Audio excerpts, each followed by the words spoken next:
মাথার দিকে যে রয়েছে সে শক্ত করে ধরে থাকবে, পায়ের দিকে যিনি রয়েছেন তিনি পুরো ভরটা মাথার দিকের রেস্ট স্কোয়ারের ওপর দেবেন এবং তারপরে পায়ের দিকের পায়াকে ধরে শক্ত কোনোভাবে সেখানে মুভমেন্ট না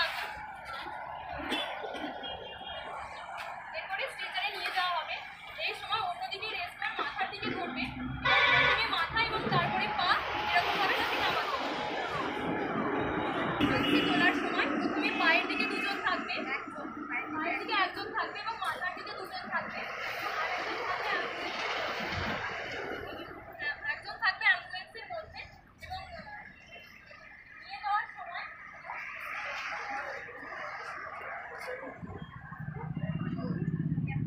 যিনি অ্যাম্বুলেন্সে রয়েছেন তিনি মাথার দিকটা ধরবেন এবং বাকি সাইড থেকে দুজন সরে যাবে এবং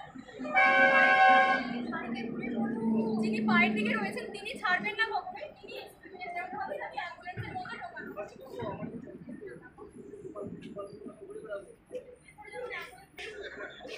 না না চাটা না গাঢ় হয়ে যাবে, গাঢ় হয়ে যাবে।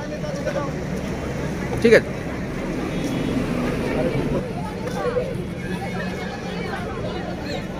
ঠিক আছে, ঠিক আছে।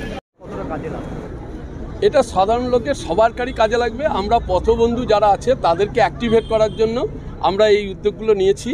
কারণ ফার্স্ট অফ অল দেখা যায় যারা পথবন্ধু রয়েছে ওরাই স্পটে থাকে, আমরা তো পরে আসি, পথবন্ধুরা থাকে, সেই জন্য ওদেরকে আমরা এই শিক্ষাটা দিচ্ছি যে যাতে ওই রকম কোনো সিচুয়েশন যদি আসে তাহলে ওদের কি করণীয় কর্তব্য হবে, একটা অ্যাক্সিডেন্ট হলে তার করণীয় কর্তব্য কি আছে সেই সম্পর্কে ওদেরকে একটা প্রাথমিক ধারণা আমরা royal institute of medical science ওদের সহযোগিতা নিয়ে আমরা এই প্রোগ্রামটা আজকে করলাম।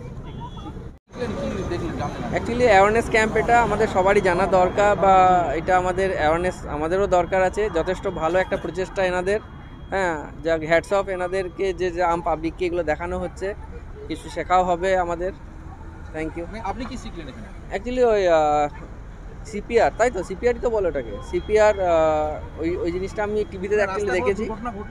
একদম, রাস্তায় দুর্ঘটনা ঘটলে ফার্স্ট যে স্টেপ বাই স্টেপ ওরা দেখালো। ফার্স্টে পেশেন্টকে বুকের পোর্শনে চাপড়ে ফার্স্টে 2-4 বার করার পর তারপর ওনাকে বুকের মানে নিপিলের 2 পোর্শনের মাঝে হাতটাকে ঠিক এইভাবে রেখে প্রেসার দিতে হবে মিনিমাম 30 টাইমস। তারপরে ওটাকে ঘাটটাকে একটু এইভাবে ওঠাতে হবে, যিনি মানে উন্ডেড পারসন, ঘাটটাকে করলে তাহলে লাংসের সঙ্গে কানেক্ট হবে। তারপরে রুমাল বের করে মুখের মধ্যে রেখে জাস্ট দুবার পাম্প করতে হবে, ঠিক আছে। তারপরে এটাই অ্যাকচুয়ালি প্রসিডিওর। আপনাদের কতটা উপকার হলো মানে এইসব? অনেক অনেক অনেক বেশি, মানে অ্যাকচুয়ালি এগুলো জানার দরকার আছে প্রত্যেকটা মানুষের। ইভেন আমারও ছিল, আমি টিভিতে দেখেছিলাম, প্র্যাকটিক্যালি ফেস করলাম, খুব ভালো লাগলো। আপনিও কি করলেন?